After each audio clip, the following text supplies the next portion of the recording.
entrepreneurship. As more interestingly, she's written books on bootstrapping, which might be of a lot of interest to entrepreneurs. She runs a 1 million by 1 million foundation, which is basically to empower 1 million people to reach $1 million in annual revenue. And so it's a very interesting initiative. She runs these roundtables where I had given a presentation on DIY computer science, and I won the book in a lucky raffle, and that's how I got to read it. She asks a question in the book, where can or where should India be in, sorry, that's a typo. Where can or where should India be in 2020? If I could evolve my country, what would I do? And she's so much focused on entrepreneurship that she sees that as a tool for progress. So she talks about 44 businesses that could be flourishing in the India of 2020, and could be possibly generating millions and billions of dollars in revenue. And she kind of outlines a blueprint for these 44 businesses. She's kind of categorized these businesses across technology, infrastructure, rural and slum development, healthcare, lifestyle brands, and entertainment. I won't talk about all 44, but what I've done is I've created slides for 10 out of these 44 enterprises across all of these categories. But I do realize we are running short of time, so whenever I need to stop, I just stop. The first one is, so let's talk about 3 businesses from the technology and technology-enabled services. This first one is actually very dear to me. It's called MIT India, which is kind of similar to what I'm also trying to do. Here's a cloud and silver lining. In 2008, we realized that the software industry, which is typically based on labor arbitrage, difference in billing rates, is facing huge issues. Colleges cannot maintain the quality that the industry needs. Colleges are totally unable to recruit as well as retain good faculty. And all the good students that are being churned out by our colleges, are being recruited by the multinationals, leaving the Indian service industry or the Indian product industry with people who have a large gap in their understanding. And about this time is also the time when MIT OpenCourseWare is becoming very popular. MIT OpenCourseWare actually started about 10 years back, where they started recording the lectures of their professors as they were delivering the courses, and they're making the entire thing, they have been making the entire thing free of cost available on the internet. And so she describes a setting where there's a dire need to fill in the education gap, and MIT's OpenCourseWare, along with their brand and the possibility to reach out to large audiences with a smaller faculty, can actually fill in the gap that India has at this point of time. So she describes a situation where she goes about to see if MIT's brand and the MIT OpenCourseWare can be used for creating courses or an educational setup in India. And she discusses the challenges that she faces. The first challenge was that MIT did not want to dilute their brand. So she approaches Susan Hockfield of MIT, who's the president of that initiative, and she realizes that by giving their brand name to an initiative in India is going to cause dilution. And I can actually attest to this, because when I started DIY computer science, I also got in touch with MIT, and I pretty much got the same response, that they did not want to associate their brand with someone in India because they don't know how I would use or misuse their brand. So that was a huge challenge that she faced. The second challenge would be convincing parents and students that, parents especially would like their students to study in brick and mortar colleges, a college that kind of offers a paper certificate at the end, which will give them some. Extremely sorry. Let me just.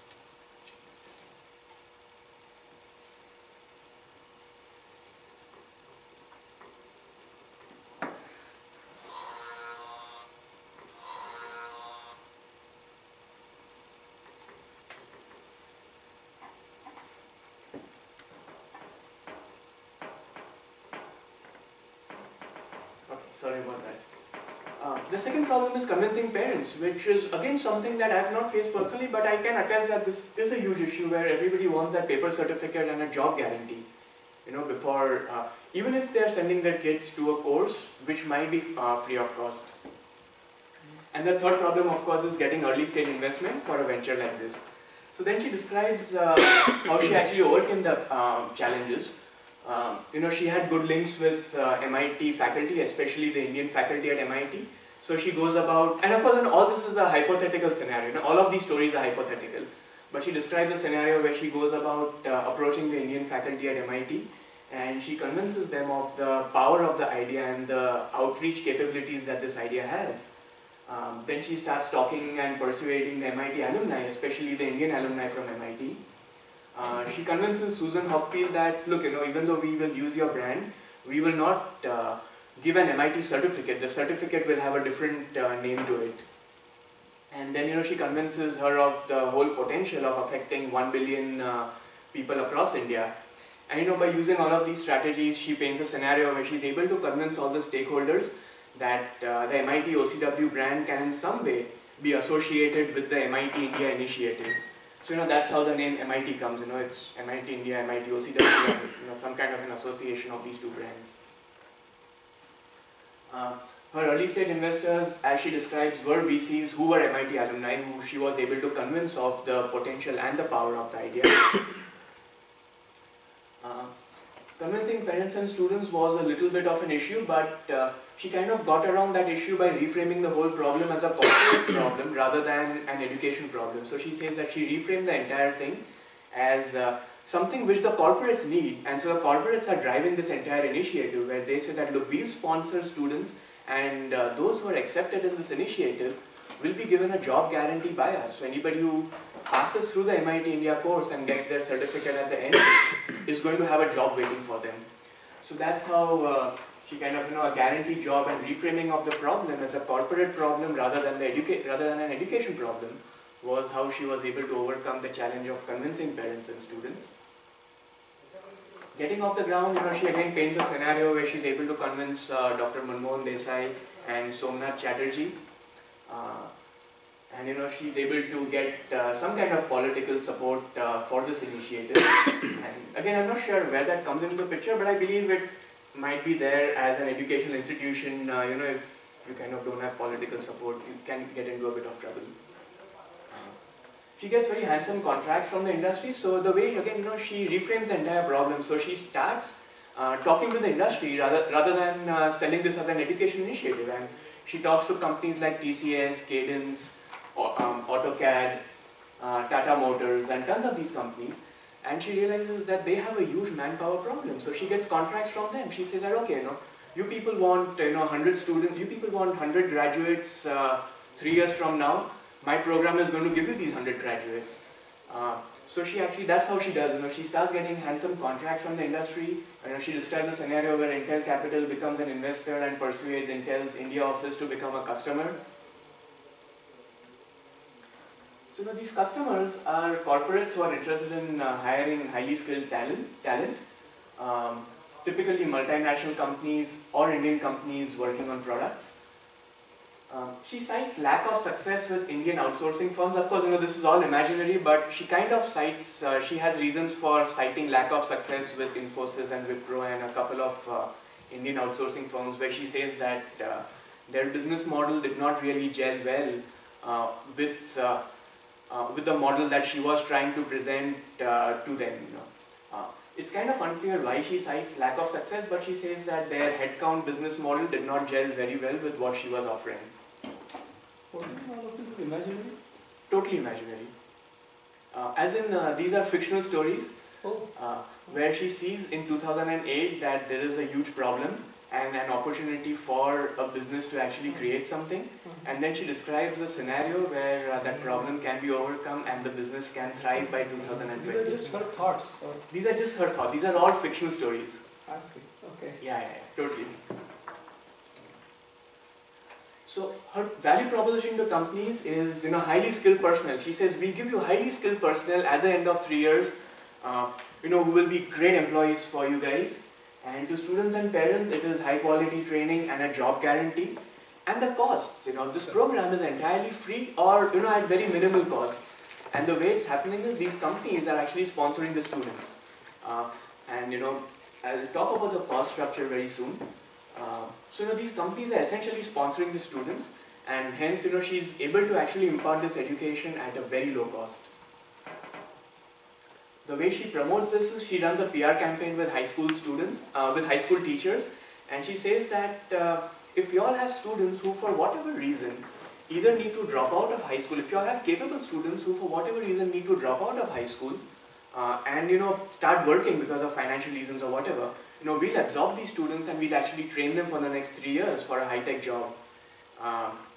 So she runs this PR campaign where she asks high school students to nominate their best students, high school teachers to nominate their best students, and then she goes about trying to figure out who out of these students would be motivated enough and be a right fit for this kind of an education initiative.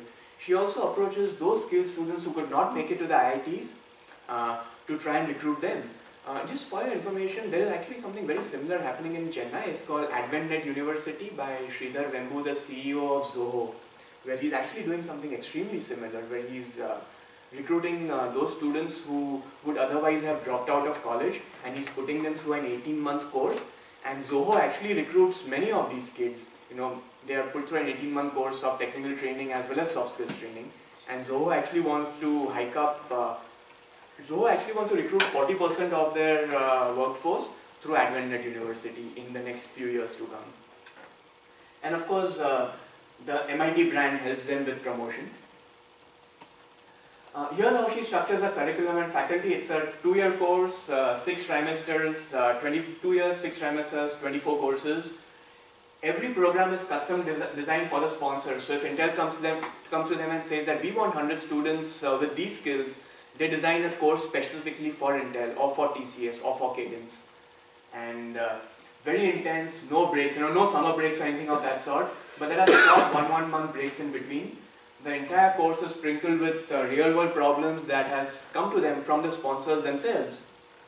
And they've got faculty from the industry. She says that, and I'll talk about it in the next slide, but all the faculty are paid handsomely. So that the faculty don't have, it's like a no-brainer for them. If somebody is there in the industry and who has a passion for academics, it's a no-brainer for them to actually leave their jobs and take up a full-time career in teaching.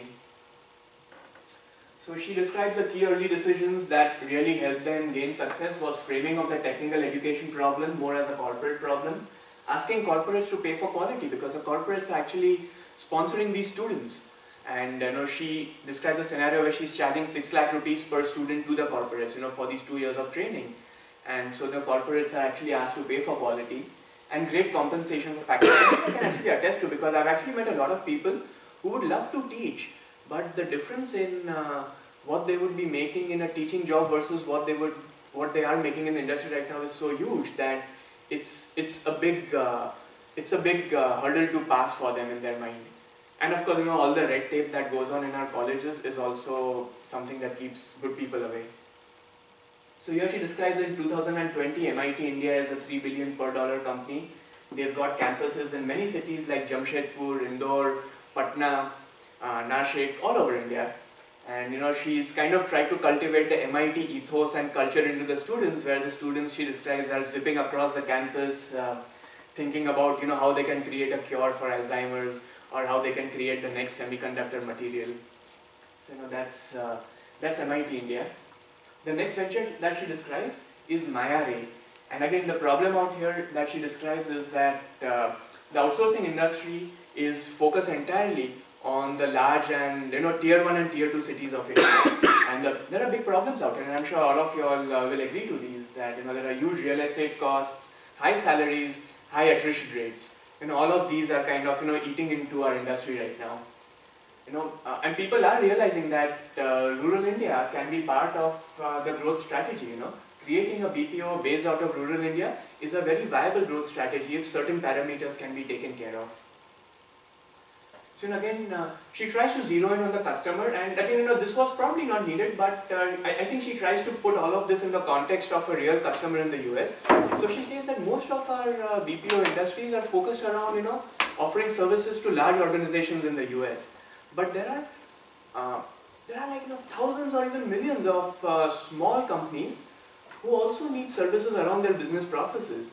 And even though one company may not offer a large chunk of business, if you look at them cumulatively, it's a very, very large market that they have.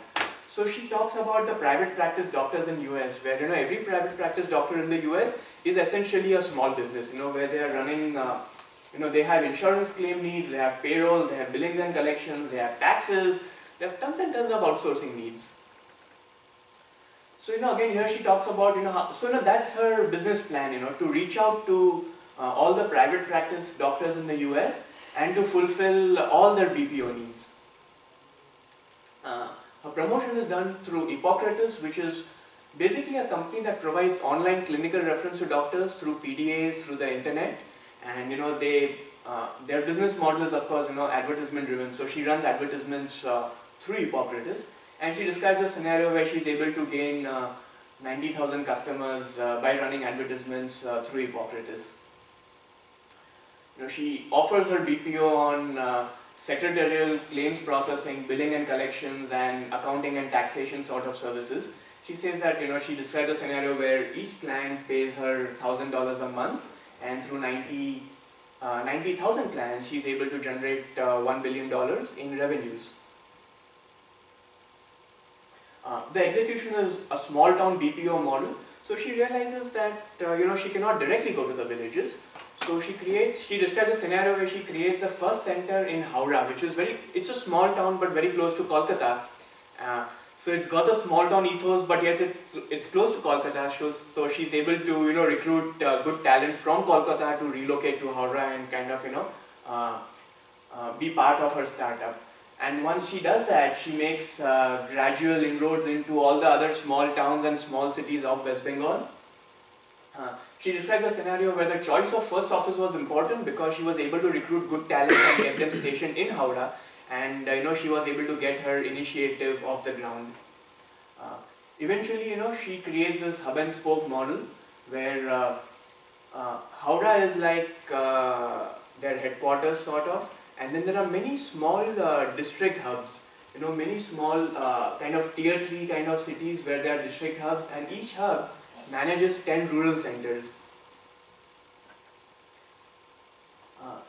So she describes a scenario where each hub is managing 10 rural centers, and all the training of the people of the rural centers is done in these hubs. The training of the managers in these hubs is done at Howrah, and Howrah of course has talent from Kolkata. And even though many of these rural centers have very key infrastructure problems like electricity, language problems, so on and so forth, she again describes a scenario where the people at these rural centers are so motivated that there is close to zero attrition. She's able to recruit the best talent from these rural centers, and she's able to train them. So she says that she hires for skill, and then she trains these people to execute the job. So some of the key factors that again she describes were important for the success was there were no other BPOs in these small towns, making it very easy for her to recruit talent. It's possible to recruit managers from cities and provide a high quality of life in smaller towns. So she describes people who are living in 2 or 3 BHK apartments in large cities, where they're able to live in a sprawling 6-acre estate in these rural settings with orchards and lawns and a massive bungalow and that sort of a lifestyle, which they're able to actually get in these small towns. She says that the employees in small towns were very sincere and loyal, so high work ethics, low attrition. Training was a problem, but she says that she was able to hire for skill and then get these people trained at their hubs or in the cities. So in 2020, she describes that they have a workforce that is spanning the length and breadth of West Bengal. This model is emulated by other ventures in other states, and there's a very booming rural and small town BPO sector which hires more than 2 million people and generates $10 billion of annual revenues for India. So that's my array. So one more in the technological sector. I'll go through this very quickly. So we are at a scenario where SaaS, software as a service businesses are on the rise, and she describes a scenario where India cannot really claim to be a legitimate software superpower unless we have our own SaaS offering. And she kind of gives us some numbers that from 2008 to 2010, US companies are going to spend as much as 45% of their annual IT budgets on SaaS offerings. She describes a scenario where there are tons of SaaS companies, But it's a highly fragmented market, so an organization, if they do actually want to utilize SaaS offerings, they will have something for contact management, something for email marketing, something for business intelligence, something for opportunity alerts, contract management, signing, webinars, paid search optimization, organic search optimization. So, if you as a company want to utilize SaaS offerings, you're going to be utilizing maybe 10 or 15 different SaaS offerings, and all your data is fragmented across all of these different solutions. So she says that this is a business opportunity where if we were able to create one SaaS offering which provides a cohesive solution rather than somebody having to fragment their data across all of these, it would be a huge opportunity. So she creates this thing called Convert. Again, she cites some more numbers where Data Monitor predicts that the on-demand CRM market is likely to reach $1.7 billion very soon, and there's a huge opportunity in the fragmented CRM SaaS market. So Convert is planned as a fully integrated, pre-configured methodology as well as a software solution. For sales and marketing. And again, she describes the scenario where, CRM is a very mature market, so recruiting good talent was not a big deal for her. She was able to recruit good talent from Salesforce and Siebel, and she says that she recruited people with large company as well as startup experience, so that they could create the right kind of ethos within the company. The product was basically an integrated CRM product that did early lead generation, prospecting, forecasting, social media, rich media presentation, alerts, triggers, everything. The key point that she really describes is that they were able to seed the product with pre-populated leads. So when a company actually bought the product, they had a pre-populated database of leads which they could act on right away. They had affordable pricing, full social media integration, and it was kind of a freemium model where it was free till 1,000 contacts. And again, she describes a scenario that by 2015 they received great reviews from TechRunch, 32,000 customers, 400,000 users, $200 million in revenues, and she describes that they wiped out Siebel and Salesforce from the planet. And they had converted not only their competitors' customers, but they had converted the customers' dollars into quantifiable business. So that's Convert. Okay, so now so these are technical companies. I think we'll move on to more interesting, to some really interesting stuff in infrastructure companies. Yeah. Oh, we are running short of time? No, I just have some urgent work, so I'll have to sort of... Okay, please, carry on. Thanks for coming. Sorry about that. So by the way, how are we doing on time? How are we doing on time? I think we have till 11:30. Yeah. So we have, it's 46, so we have like so 11:10. 14 minutes. Yeah, 11:10. Another half an hour. Okay, another half an hour. The next initiative is, just give me a minute, second one, let me drink some water.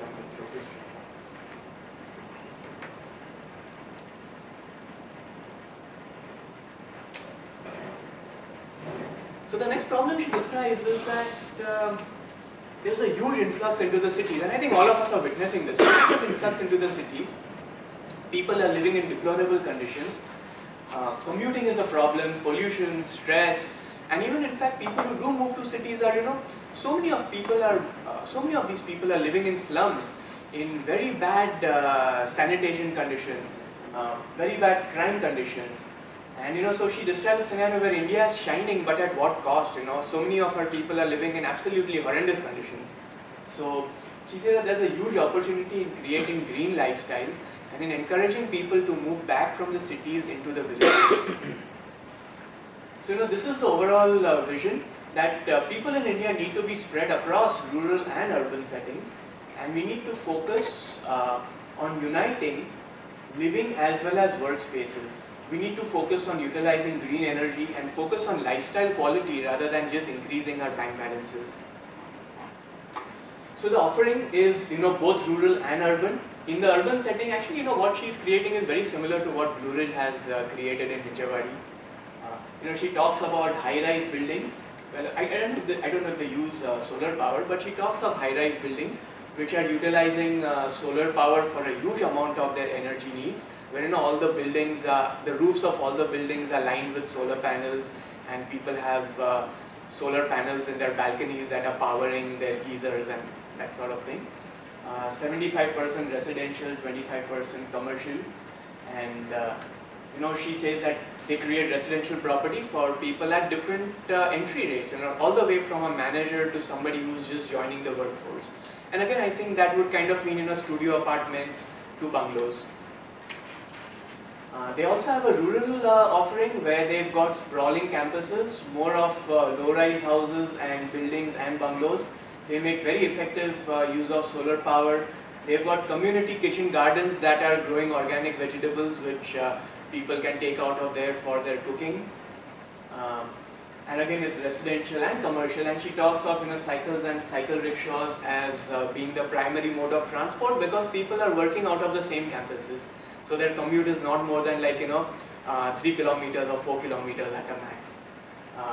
These campuses are powered with broadband and Wi-Fi. The commercial spaces are powered with telepresence and very high-speed internet. And these campuses are connected with magic carpet roads and lightning rails, which are actually two other initiatives that she describes, which I probably won't talk about them. But magic carpet roads are like an entrepreneurial initiative for good roads, and lightning rails is for railway connectivity. She describes a scenario in 2020 where they've got associations with major banks or finances. And again, here also she reframes the problem as a corporate problem.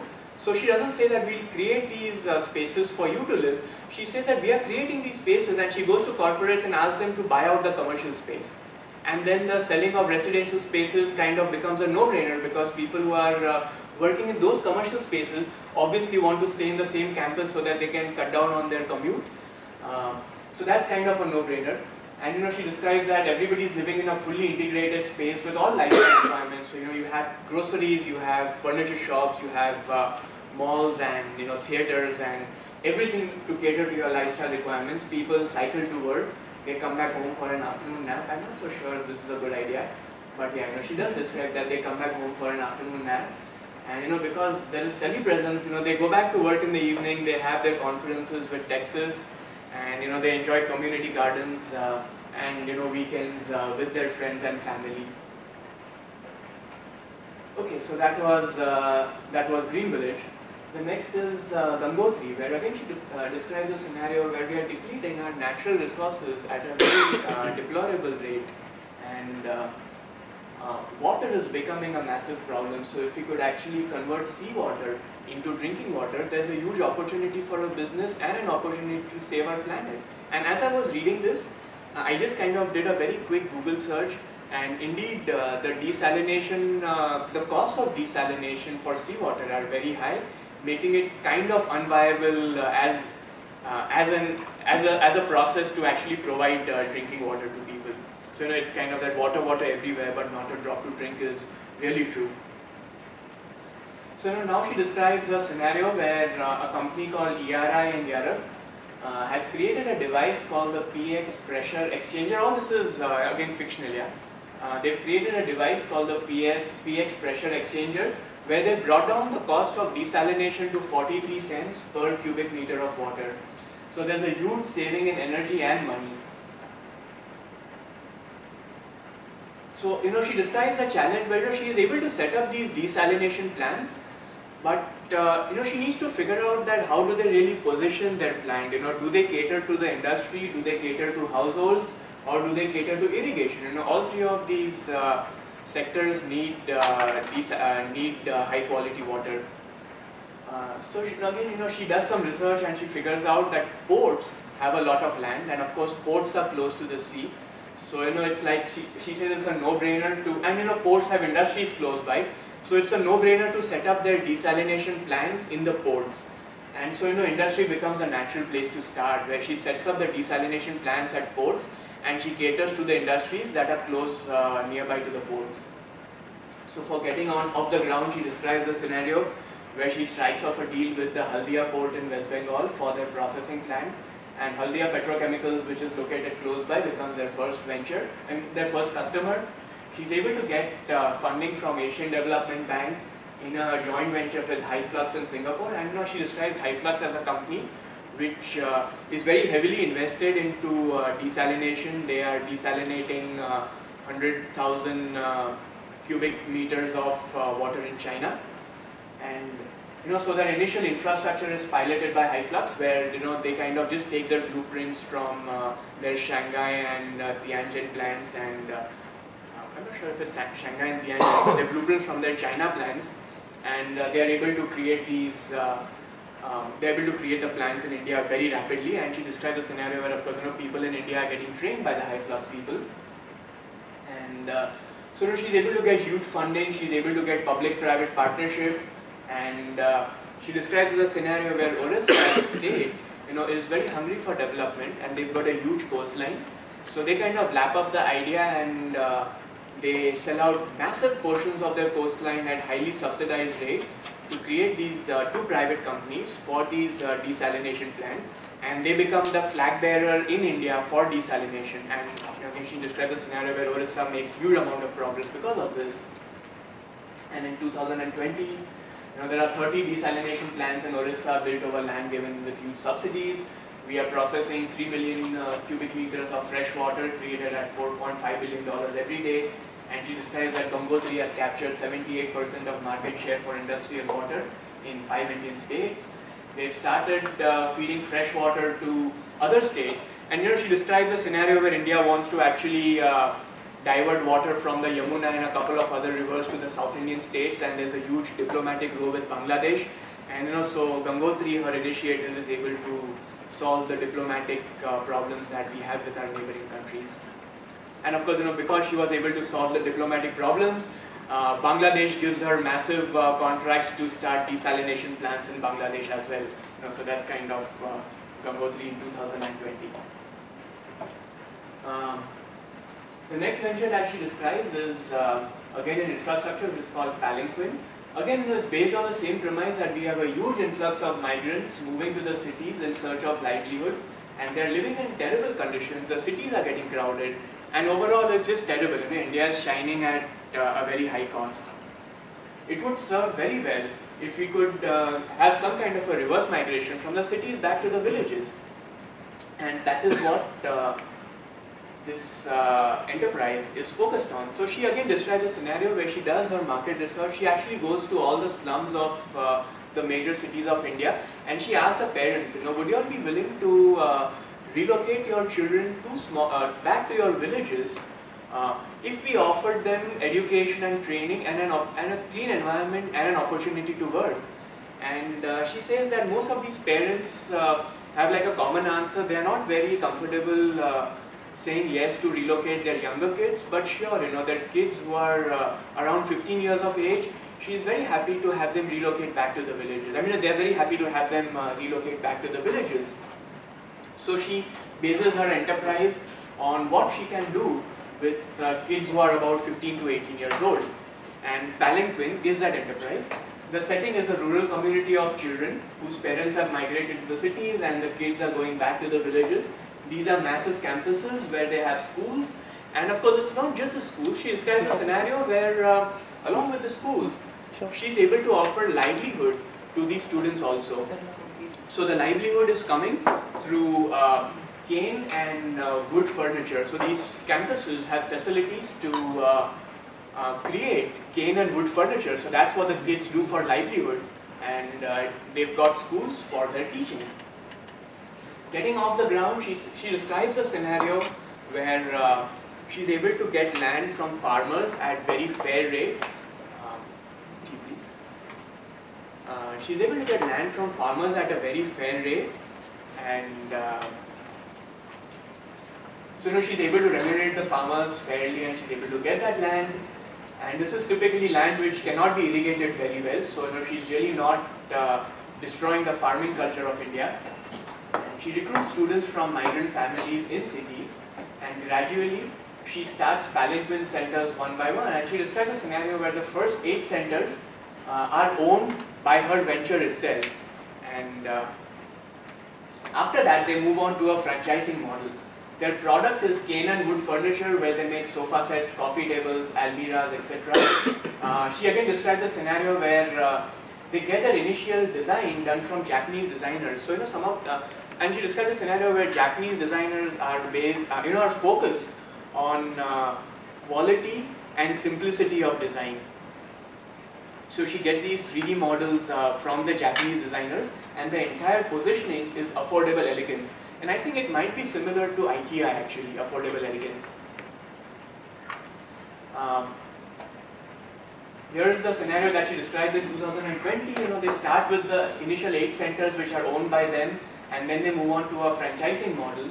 They describe a scenario where stores begin coming up in Green Village and all other places which are selling affordable, very high quality furniture, well-designed furniture to people.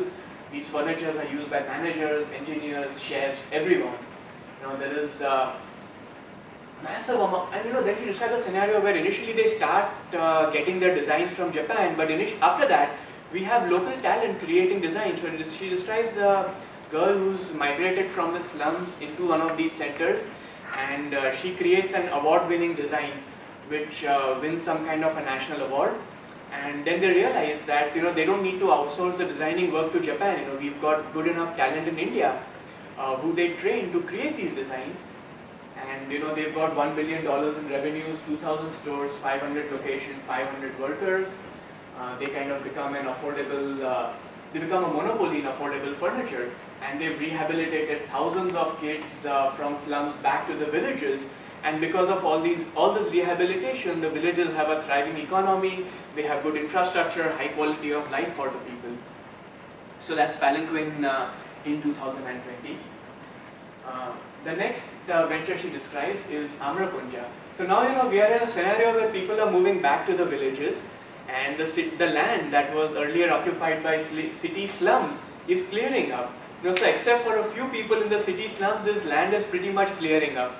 And so she says that here's a huge potential to create afforestation in the slum lands in the city. So how about the ambition is to convert slum lands into green landscapes within the city that are growing mango orchards, that are growing mango trees.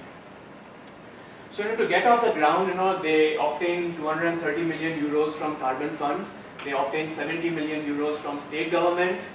And they acquire the slumland which was already cleaning up. So she described a scenario where slumland is cleaning up and they are able to acquire this land from the landowners. Again, I'm not sure how viable this would be at current rates that are going on in Mumbai and Delhi and such places. But again, I'm sure it's still pretty viable in many other cities. So she described a scenario where the last slum dwellers are rehabilitated into really good places, and they acquire this slumland. They get buy-in from state governments to create green cities. They do a huge amount of positive PR. So she again describes a scenario where she wants to avoid the kind of situation that Tata got into Singur because of the bad PR. So they do positive PR to describe a scenario where they are not really snatching away land from anyone. They are rehabilitating people. They are relocating people to better places, and they are creating green cities. And so she describes a scenario where with this positive PR, destructive politicians are not really able to create any trouble for them. So this whole line of thinking that she will do things better than Tata did, she will do things better than Siebel and Salesforce did, how is all that viable? I mean, what is... Yeah, good point. So she basically describes an imaginary scenario. It's like a fictional... Of that? I mean, I understand the imagination. What is her background? Has she run a successful... She is a very successful entrepreneur. In what? In which... What is she's actually... Okay, so I don't know which company. She actually successfully started and sold off 3 companies.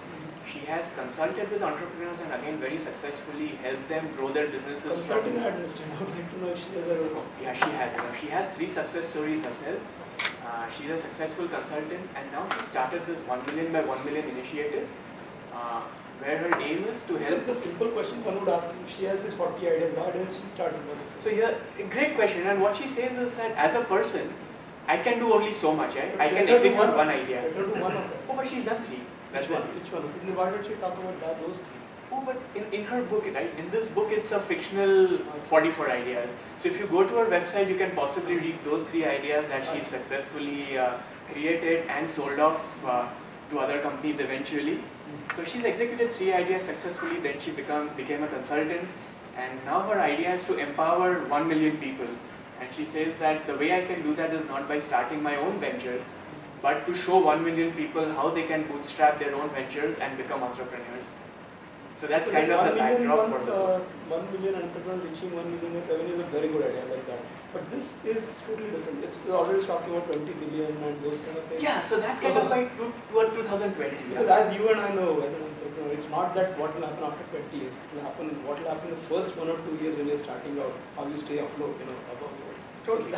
So there is really... No, I think the entire concept is kind of, Annie Rand, where she's talking about some sort of a utopian society. And this is what she's talking. So she says, wait, these are the problems and these are the activities. So to say the set of companies, maybe public, private or PPP based companies, who will try to resolve the problems, and eventually what you have as a result of that in 2020 is a utopia. Even in that case, I think if you leave aside Google's and the Facebooks of the world, most ideas that most entrepreneurs work are much smaller ideas than this one. On a much smaller scale. On a much smaller scale. Right? So if you really want to give good entrepreneurship ideas or problems, as you said, that's the right word actually. You should give the problem, the entrepreneur should find the solution to that problem. You should not be presenting a complete solution. That's my view. But in any case, those should be much smaller, very specific problems which people can actually tackle. If you're taking on a problem of rehabilitating slum dwellers to rural India, that's a huge problem.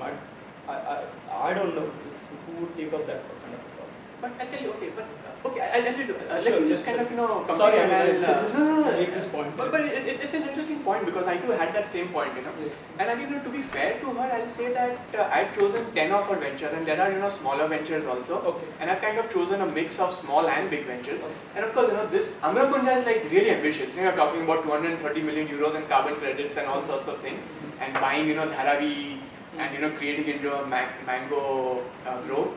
But this is kind of the most ambitious one. Okay. But I very quickly come, but things like MIT India and those sorts of things have actually been implemented, kind of in slightly different variations. But I'll just quickly complete and we'll come back to that. So again, for the execution, she talks about a scenario where she's acquired the slumland, she's leveled the ground, they've cleaned up the ground, they've created an opening so that they can fill it with rich soil, and they start planting mango trees. And in 2020, again, it's a utopian scenario which he describes that people from slums have been rehabilitated to villages. The 7 large Indian cities are free of slums. They've converted 35,000 slums into mango groves. They've got $1.5 billion in carbon trading. They've got revenues from selling mango and related products. Summer air in cities smells of mango instead of stench. And city dwellers once again breathe clean air. It reminds me of a conversation I had with a friend in Bangalore, and he says that Bangalore smells like wine in the evening. So it would be cool if our cities actually smelled of mangoes in the evening. That's only because 30 kilometers down, Bangalore is a vineyard. There's a vineyard out there. There you go.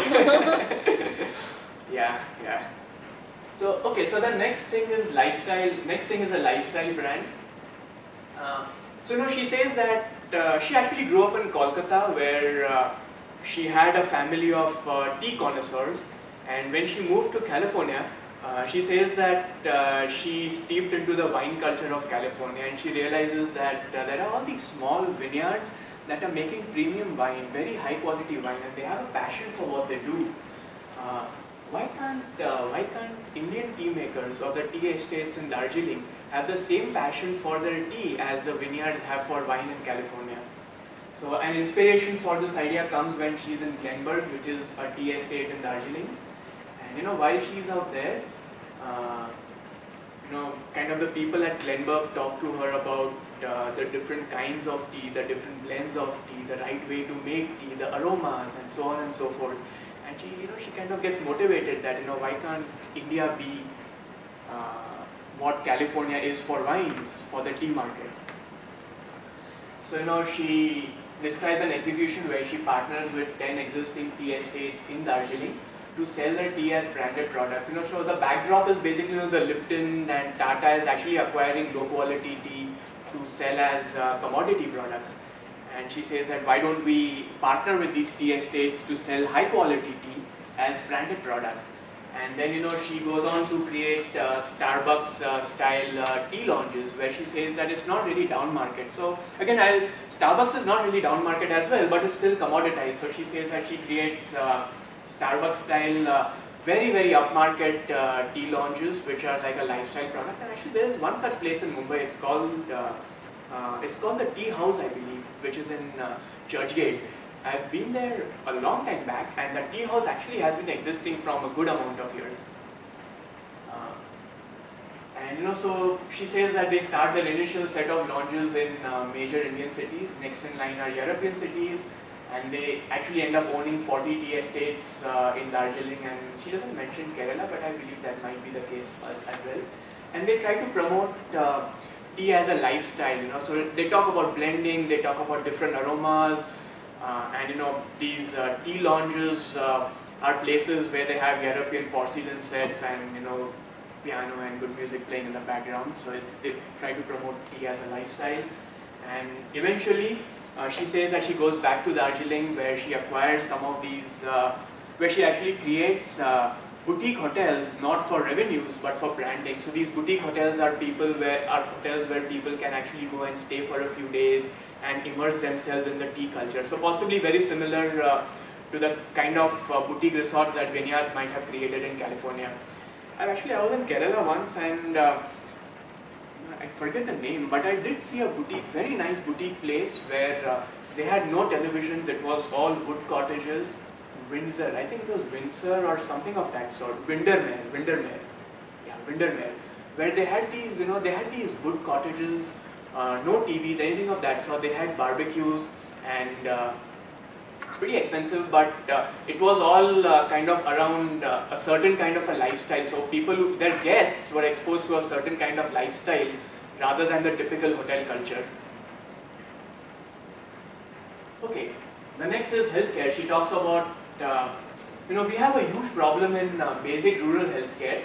Before this, she had actually spoken about another venture where they are creating these pharmacies all across rural India, and these pharmacies are equipped with nurses who have the capability of diagnosing simple diseases and also administering medicines for these simple diseases.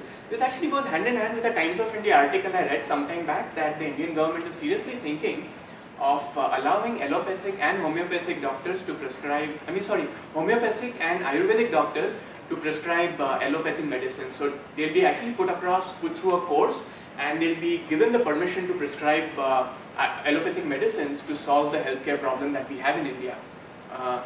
So she describes this being actually taken to nurses.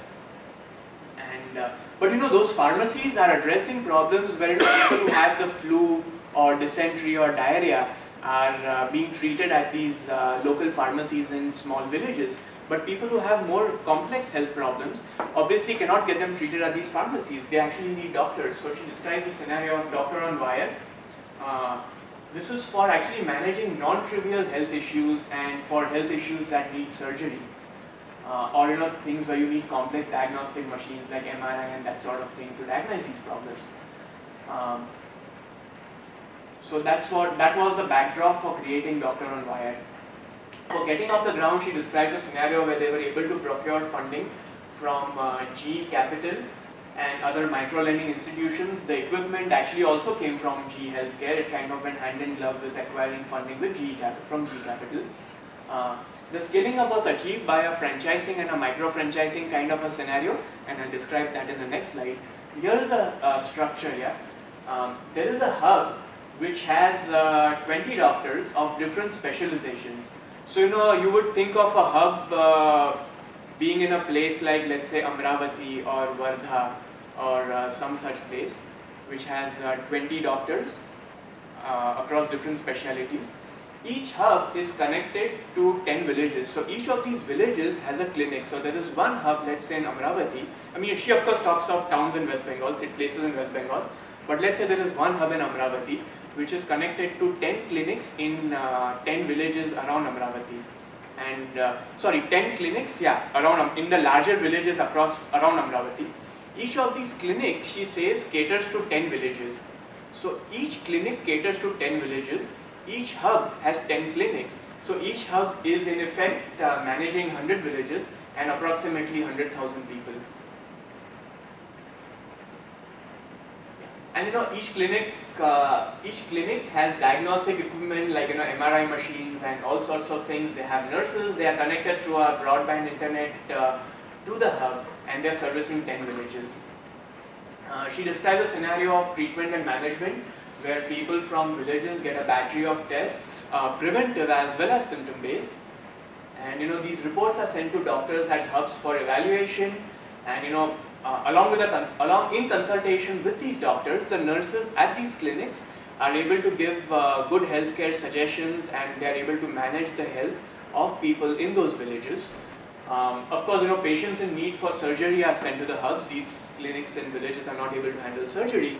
She describes the initial scenario where these hubs don't really have their operation theatres, so they are linked to the closest hospitals where they rent their facilities for doing the operations.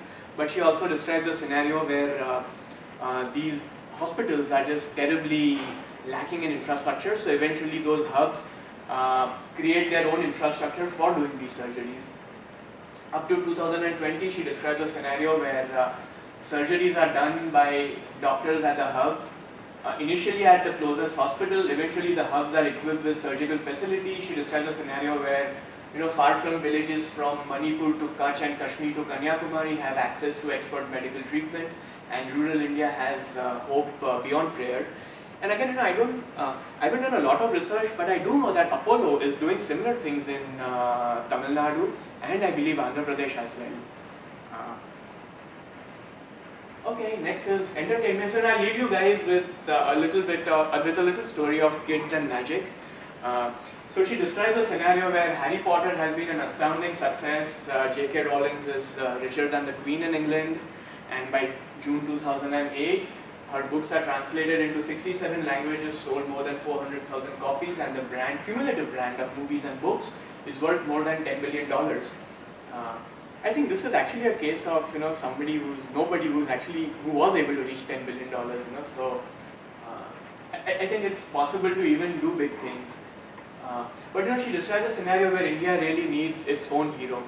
So the hero that she thinks of, is Kanishka Raja, who is set in 2nd century Purshapur, and Kanishka Raja has magical powers. He's able to go back in time. He's able to hold discourses with Alexander the Great and Emperor Ashoka, Chanakya, Chandragupta. And through these discourses, he's able to grow as a human being, and he's able to solve the big problems that he faces in life for himself and for his country and his territory. So he's able to chart his own course by having these dialogues with great people from the past. So that's kind of the backdrop of her hero. The execution, she says that she's able to raise venture capital. So she sells the idea of doing a book, a movie and a game in quick succession, and she's able to raise venture capital for that. She's able to negotiate 40% royalty deals for her books with the publisher, where she says that the norm is about 7 to 15% royalty is what the publishers give to these book authors. And she's able to negotiate 40% because she says that the movies and the games will give an impetus to sell the books also. So she in turn, she's saying that I'll take a huge deal of the promotion on my shoulders. She describes a scenario where the first book is released in January 2010, they release the game in June 2010, and the film in November 2010. And here she kind of describes a scenario where they do better than Harry Potter because there was a huge gap between the first book and the first movie. I'm not sure if Harry Potter has games, Do any of them know if they have games? They do? Okay. And after that they release this entire set every other year, of a book, a movie and a game.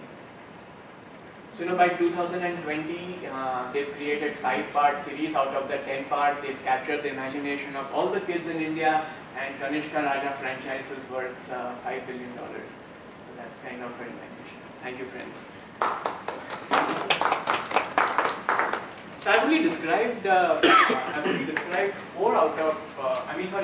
of the 44.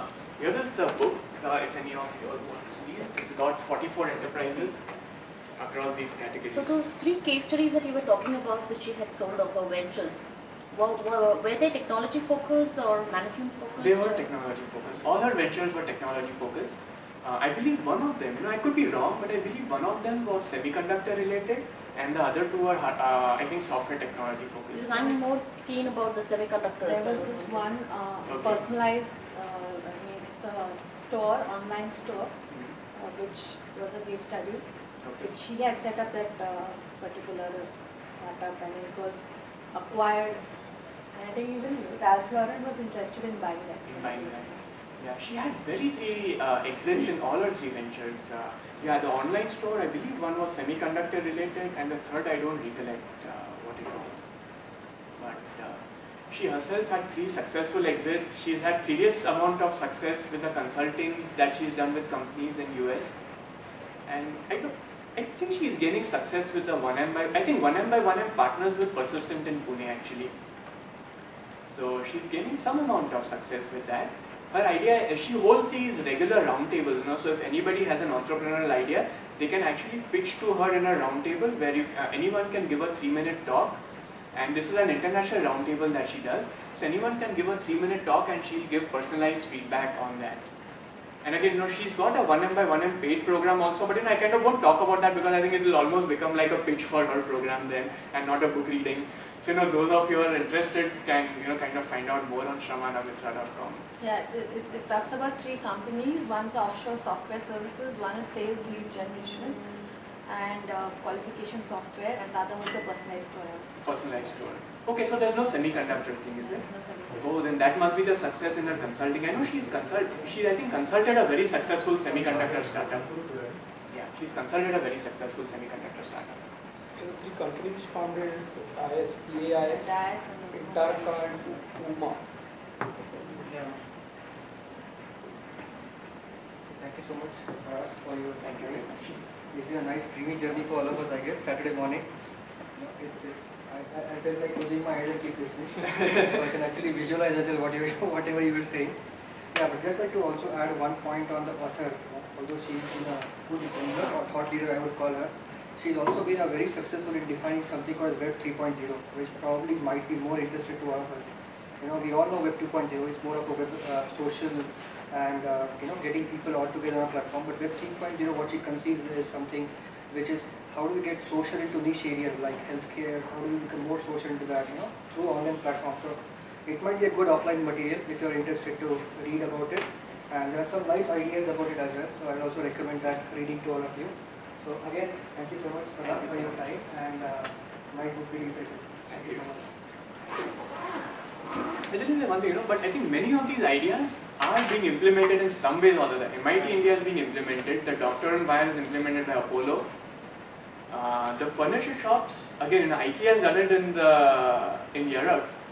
I'm not sure if it's really being implemented in India, but there are people who are trying in their own ways to achieve some kind of reverse migration. Her whole notion of creating that rural setting is very close to Gandhiji's notion of Nai Talim, which was his philosophy of education. So I think that there are some very interesting grains of truth in what she's described. I think the whole carbon credit thing was definitely quite ambitious, but that aside, the rest of her ideas are being worked on to some extent by people. It would be good to hear, or if there's any book which you would have mentioned about her success, basically like a case study. Of her successes? Of her successes. I mean, that would be, if there is any book, I'm not sure. So that would be something which would be very encouraging because I could be wrong, but I think this is more into jobs. But what Vision 2020 talks about is innovators and entrepreneurs. Right. And as that gentleman had rightly mentioned, it is innovators and entrepreneurs think small and then they would like to see it big. They might not even want to see it big, for all you know. Right. Because at the end of the day, he's going to be eaten by the big fish. Right. It's all about the idea that he creates, and the big fish can only execute it. They love such, they're pretty hungry about these the small. So these wonderful ideas, of course some of them have been implemented also already. But what we are also suggesting, which will be really nice, is entrepreneurs, which is from a smaller scale, to probably a mid-size, maybe not large. Not that large. On her blog, I don't read it very often, but I read it once in a while. And she actually interviews successful entrepreneurs who started like really small and they've achieved 1M by 1M, $1 million revenue over a year. And you know, she kind of describes their entire journey of how they started, what motivated them, what challenges they faced. And those are, you know, those are not fictional accounts. Those are real world stories of actual entrepreneurs who've actually made it. You know. Yeah. And entrepreneurs, frankly speaking, they wouldn't need this facility. They don't need it actually. Correct, They're quite happy with their 6x6 or 8x8 cubicle, and they can do what they want. They can do frankly. wonders with that. Absolutely correct. Absolutely. Very nice.